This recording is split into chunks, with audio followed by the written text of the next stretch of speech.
What if the beloved tale of Sleeping Beauty wasn't the charming bedtime story we've all grown up with, but a sanitized mask hiding betrayal, violence, and disturbing truths about power and control? The original versions of this fairy tale are far darker than Disney ever dared to reveal. And once you learn what really happened behind that eternal sleep, you'll never look at Sleeping Beauty the same way again.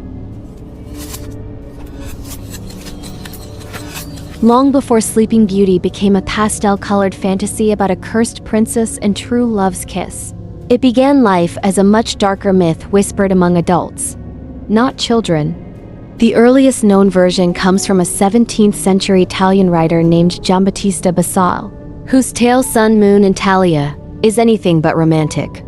In this disturbing origin story, the girl does not even have a name resembling Aurora or Briar Rose. She is simply Talia, a beautiful nobleman's daughter who pricks her finger on a splinter of flax and falls into a mysterious, death-like sleep. Instead of fairies bestowing magical gifts, we're shown a world where destiny is cruel and arbitrary, and where a father abandons his unconscious daughter in a remote country house and walks away, unable to wake her. But the truly unsettling twist comes when a wandering king discovers her lifeless body. Entranced by her beauty, he does not attempt to rescue Talia. Instead, he rapes her while she sleeps, then casually returns to his palace, believing she will never know. Months later, still unconscious, Talia gives birth to twins. One of the babies accidentally sucks the splinter from her finger, finally reviving her from the curse. Not a kiss, not true love, but childbirth. Rather than shocked or horrified, Talia simply accepts what has happened to her, unaware of the violation she suffered. This version, recorded long before Disney's sanitized retelling, lays bare the grim reality of earlier folklore. Women given no agency, beauty treated as a curse, and men wielding absolute, unchecked power. As word-of-mouth storytelling traveled across Europe, French writer Charles Perrault adapted Basile's tale in 1697, softening some edges, but keeping the core: a passive heroine, a predatory ruler, and a narrative deeply rooted in patriarchal fantasy. To understand Sleeping Beauty's brutal beginnings is to glimpse how fairy tales were once warnings, not wishes.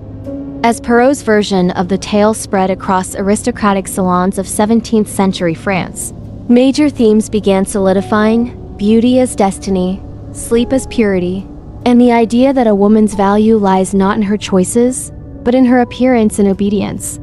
In his rewrite, the brutal assault is replaced with the now famous kiss, but the disturbing foundation remains.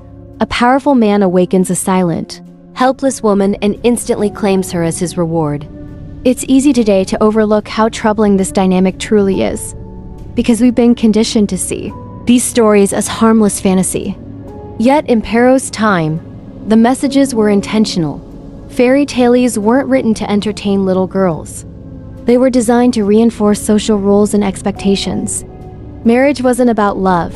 It was an economic transaction, often arranged, where women were expected to be docile, patient, and virtuous.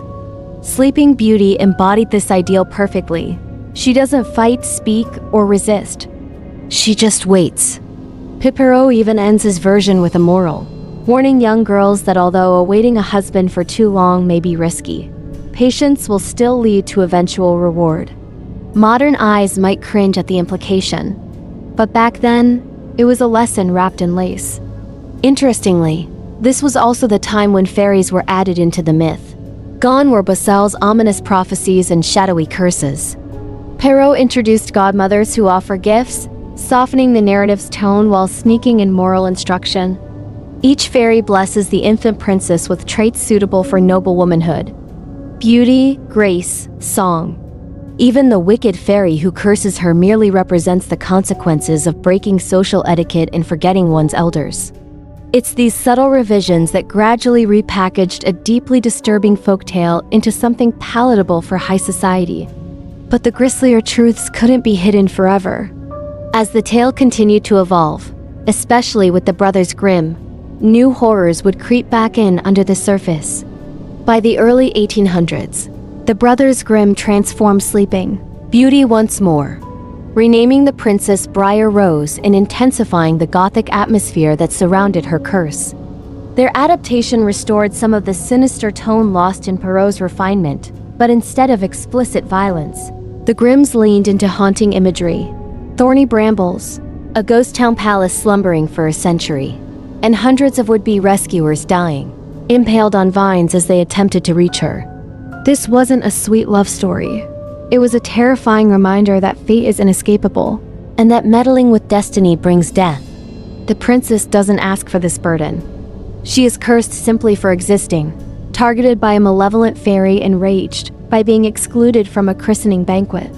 The idea that women are punished for stepping outside the bounds of politeness persists, suggesting a world where power dynamics are incredibly fragile.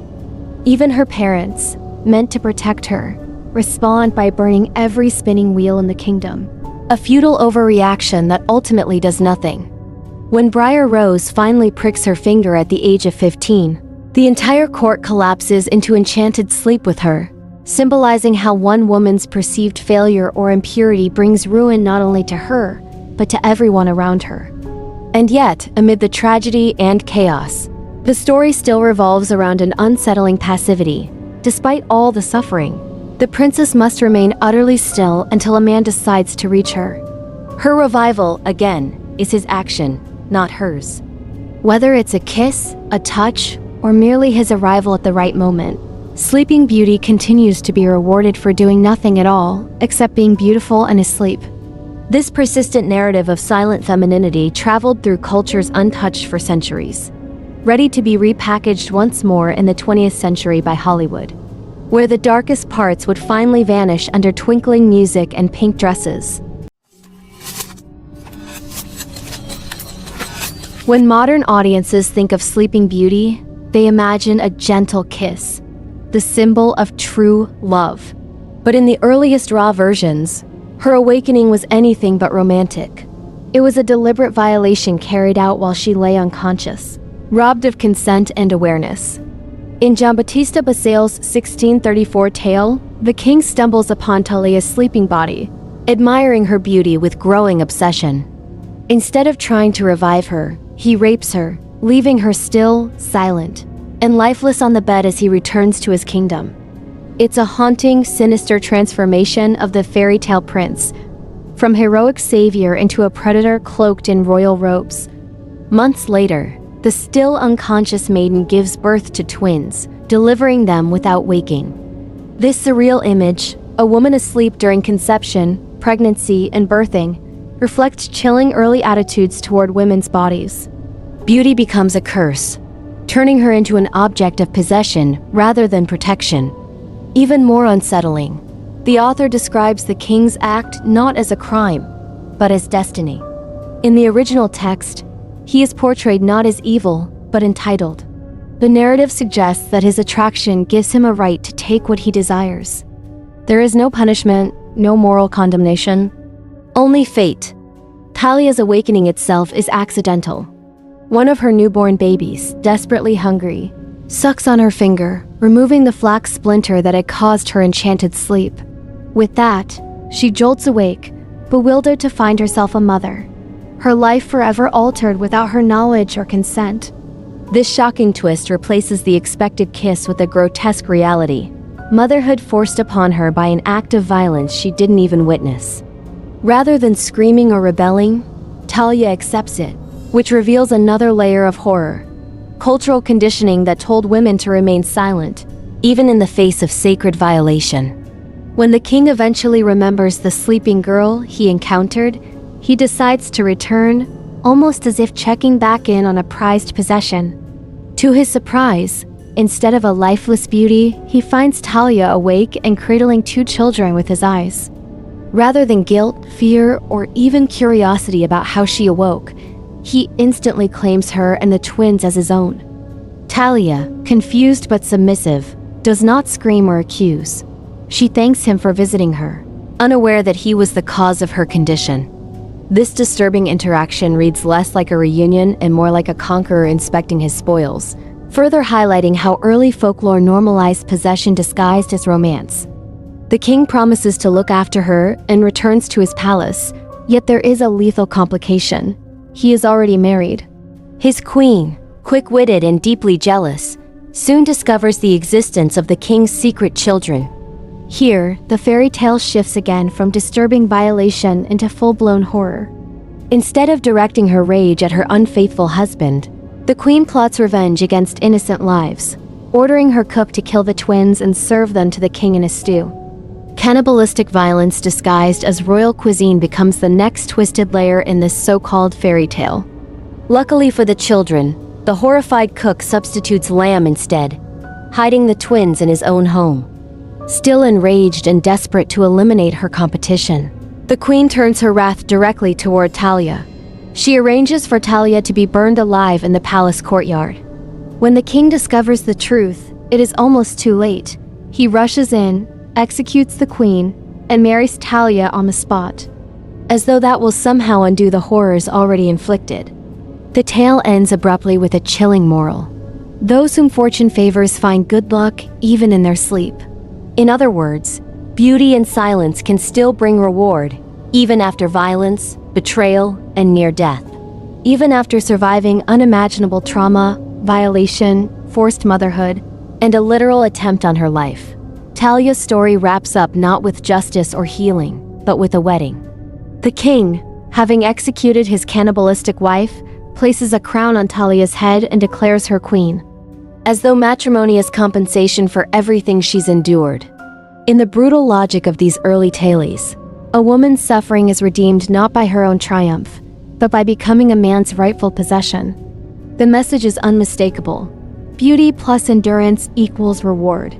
This twisted moral created a powerful legacy. Over generations, storytellers began softening the violence, yet keeping the structure intact. The assault became a kiss. Cannibalism vanished. The queen transformed into a dragon or witch. But the underlying fantasy remained deeply uncomfortable. A silent, passive woman waits, and a man's desire is what saves her. Even Disney, often praised for magical escapism, maintained this troubling core. In the 1959 film, Aurora has only 18 spoken lines and doesn't appear on screen for nearly 2/3 of the movie. She is beautiful, asleep, and voiceless, yet still rewarded with a prince and kingdom. Why has this been acceptable for centuries? Because Sleeping Beauty speaks to enduring cultural fantasies, that women should be pursued, not pursue. That passivity is a form of purity, and that suffering quietly is noble if it ends in love. These narratives seeped into literature, art, and psychology, shaping how girls and women learn to behave. Even modern adaptations, like Maleficent, attempt to retell the tale with empowerment, yet still orbit around the same essential elements: beauty, control, and male desire. By examining the original awakening, we uncover a disturbing truth. This isn't just a fairy tale. It's a cultural script, one that taught generations to accept voiceless women, entitled men, and trauma disguised as romance. As we move forward, the horrors surrounding Sleeping Beauty shift shape, but never truly disappear. Once the innocent kiss was replaced with a monstrous act of violation, Sleeping Beauty evolved into a tale soaked in cruelty, especially female-on-female violence fueled by jealousy, power, and bloodline obsession. In earlier folklore, queens were not graceful stepmothers or reluctant antagonists. They were ruthless, cunning, and terrifying. Basile's unnamed queen stands out as one of the most chilling figures in fairy tale history. Upon learning her husband has fathered illegitimate twins with a mysterious young woman, she doesn't confront him. Instead, she directs her rage at the woman and children, living symbols of betrayal that wound her pride more than her heart. The queen's revenge is horrifyingly calculated. She commands the palace cook to slaughter the children and serve their bodies in a stew to their unsuspecting father. This isn't random savagery. It's symbolic cannibalism. By making the king devour his own offspring, she seeks to poison him from the inside out, turning his loving words into grotesque irony as he compliments the meal. This ancient motif, known as the Feast of Unwitting Consumption, appears in gruesome myths around the world, from Greek tragedies to Norse legends, and always reflects a deep fear. That family is not a sanctuary, but a dangerous battlefield. Yet the queen's cruelty doesn't stop with the children. Once she believes the twins are dealt with, she plots to publicly burn Talia alive, not for justice, but to humiliate her. Fire becomes a weapon of shaming, intended to strip away beauty and reduce Talia to ashes before the entire court. The cook's secret act of mercy, hiding the children and substituting lamb, briefly interrupts this cycle of horror. But the queen continues her murderous pursuit. Why were such grotesque acts included in a fairy tale? Because these stories weren't meant to comfort children, they were cautionary tales for adults, warning of what happens when pride, rage, and power collide behind palace doors. The queen's character isn't born from supernatural evil like Maleficent. She's horrifying precisely because she is human. Her brutality reflects a deeper social anxiety of early Europe, the fear of the other woman. Royal women, especially queens, were expected to solidify lineage and secure heirs. Their political value depended on fertility, loyalty, and unwavering dominance inside the court. When that position was threatened, not by war, but by another woman's womb, the results were often vicious. In many ways, Talia, though silent and passive, becomes the ultimate threat. She has delivered not one, but two heirs, cementing her value where the queen has failed. That's why the queen doesn't just want to kill her. She wants to erase her bloodline, one child at a time. This gruesome obsession with inheritance reveals how fairy tales were rooted in very real historical fears. In royal courts, cannibalistic storytelling symbolized devouring rivals to maintain power. The cook, trembling between duty and conscience, becomes an unexpected hero. Risking his life, he hides the twins and replaces them with lamb, a deliberate use of religious symbolism. Lambs often represent innocence, sacrifice, even purity in Christian tradition. By feeding lamb to the king instead of his children, the cook performs a kind of spiritual cleansing, forcing the reader to question who the real beasts are in this story. But evil, especially in folklore, rarely rests after a single failed attempt. Thwarted in her secret plan, the queen escalates to public execution. She orders Talia brought to the courtyard, tied to a stake, ready for fire and spectacle. The scene is not about justice. It's about domination. The queen wants everyone to watch this beautiful interloper burn, proving that royal legitimacy can be regained through terror. It's here, on the cusp of death, that the story explodes into chaos, as the king uncovers the plot and storms onto the scene, transforming domestic horror into sudden royal justice. The king's entrance at the moment of execution shifts the tale from psychological horror to swift, brutal justice. When he discovers the queen's plot, that she tried to cook his children and burn the mother of his heirs alive, he doesn't hesitate.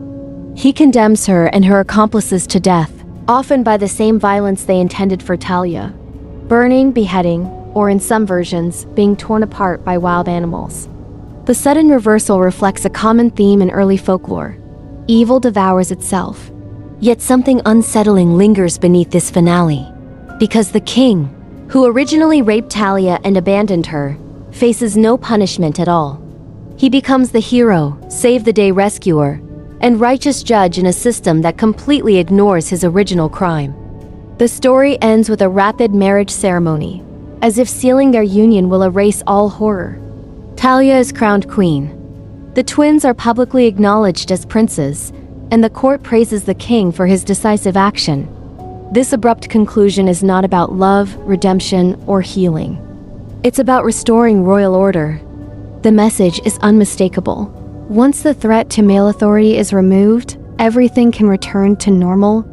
The original sin, assault, is not only forgiven, but redirected as destiny fulfilled.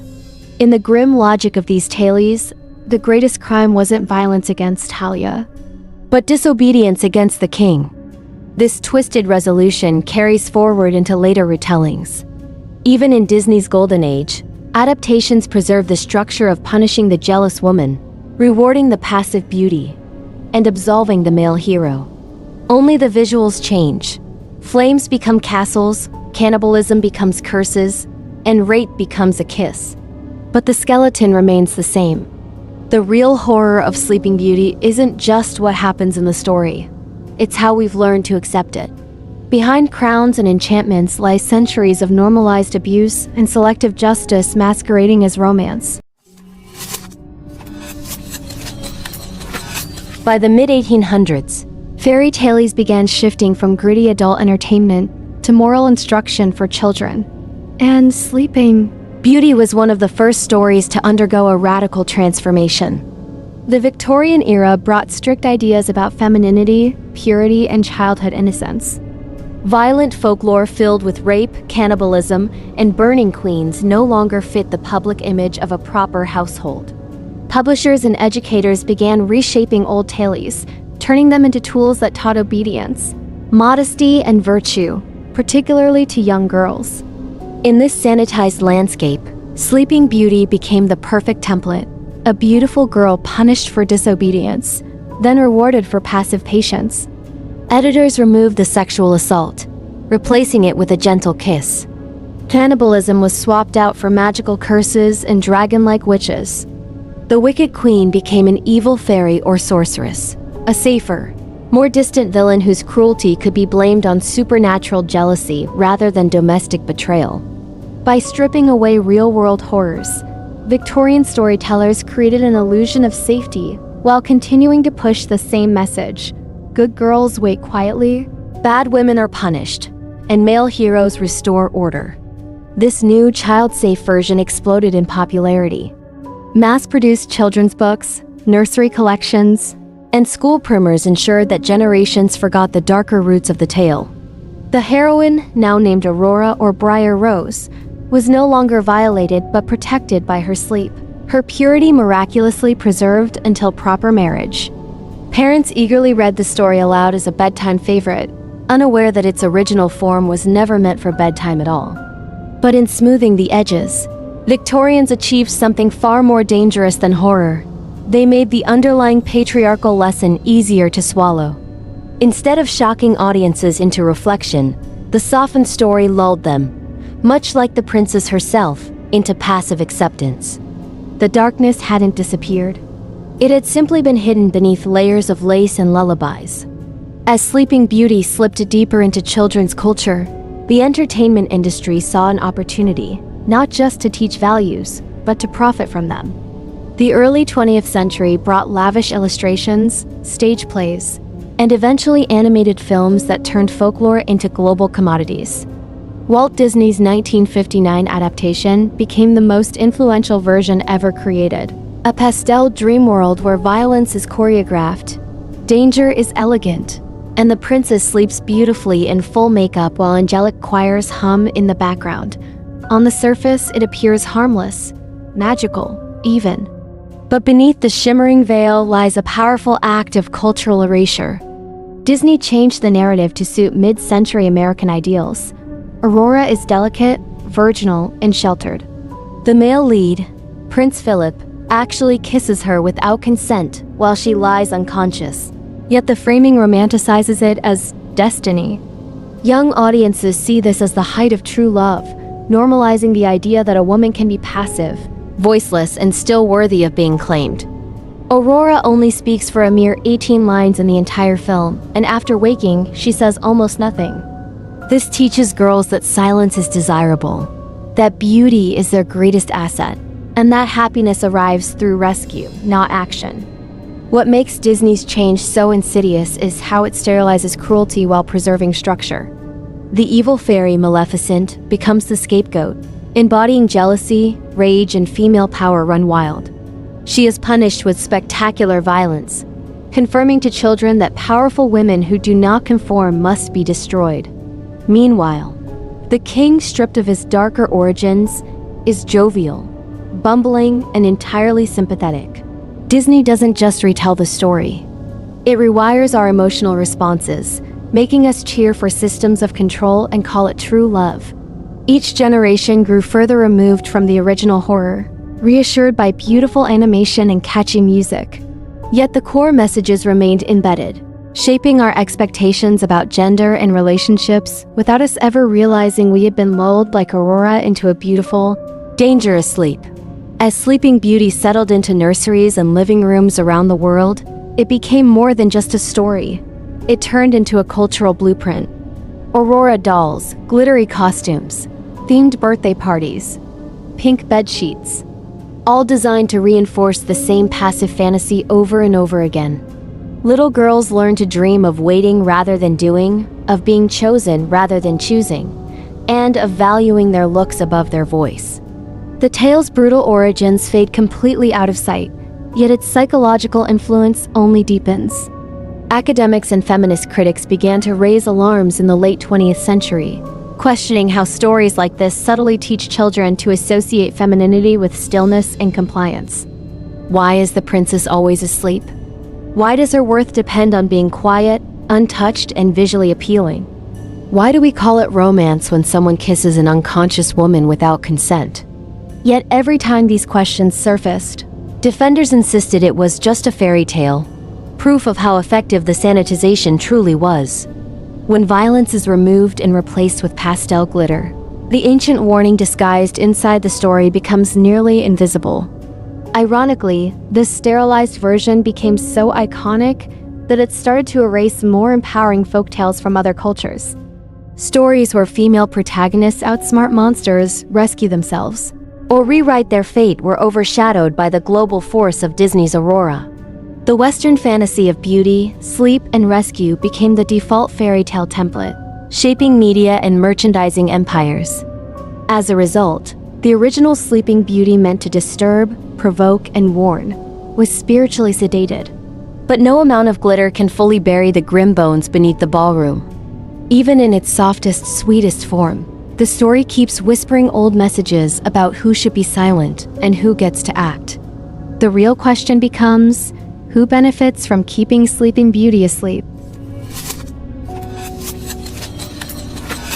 Today, Sleeping Beauty is often revisited in darker, more self-aware forms, not to retell the tale, but to expose what it has been teaching us all along. Modern writers, filmmakers, and psychologists have begun asking uncomfortable questions. What does it mean that our culture's most iconic love story begins with a girl asleep? Why is consent removed from the moment that defines her destiny? These retellings push us to confront what earlier generations refused to see, that the fairy tale has always been a coded message about gender, power, and sexual politics. In psychoanalysis, the tale has been interpreted as a metaphor for female puberty, a young girl's awakening into womanhood. Her sleep represents enforced innocence, a kind of social hibernation until a man's desire calls her into adult life. But critics argue this framing places all agency in male hands. She doesn't explore her own desire, make her own choices, or even decide when she is ready to wake. Instead, the prince's kiss becomes a symbolic act of claiming, which carries unsettling echoes of its folkloric origins. Even when softened by modern romance, this framework positions womanhood as something waiting to be activated by a man, not discovered by the woman herself. Contemporary adaptations like Maleficent attempt to subvert this by giving voice to the silenced. In one of the film's most controversial and symbolic scenes, Maleficent removes Aurora's curse, not out of jealousy, but guilt, after regretfully casting it while enraged. Her mother-like love, not the prince, becomes the true awakening. This twist challenges the old narrative, but also reveals how deeply the original tale is rooted in issues of violation and remorse. Even when we try to reshape the story, we keep colliding with its traumatic core. In this new era of questioning gender roles and consent culture, Sleeping Beauty has become a mirror, showing us not just what the past believed, but why those beliefs still quietly echo in our fantasies today. One of the most haunting modern questions surrounding Sleeping Beauty is simple. What if she never wanted to wake up? Some feminist retellings explore this possibility, depicting the princess as someone who finds peace in sleep, because the waking world is filled with danger, expectation, and control. In these versions, her slumber becomes an act of resistance.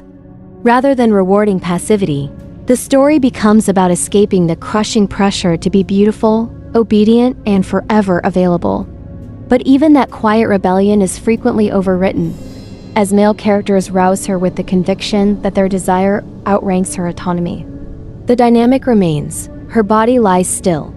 His action defines the story's future.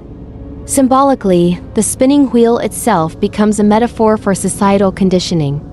Aurora is cursed not by an evil force, but by the very tools women were conditioned to use: domestic objects, tied to labor, femininity, and confinement. The spindle is as much a weapon as any sword. It represents a destiny forged by rigid gender expectations. Touching it leads not to freedom but surrender, a deep, unchosen sleep that others mistake for innocence. The fact that everyone around her also falls asleep suggests an even wider message. A society that enforces silence on women inevitably dulls the entire kingdom. Progress halts. Life pauses. Everything waits for a new ruler to claim and awaken it. Modern critics note how rarely Aurora, or Talia, is invited to tell her own side of the story. Her voice has been edited out for centuries, replaced by kings, fairies, and filmmakers who shape her silence to fit their agenda. Yet when contemporary authors finally allow her to speak, the tale transforms. She questions the kiss. She rejects the prince. She refuses to marry her violator.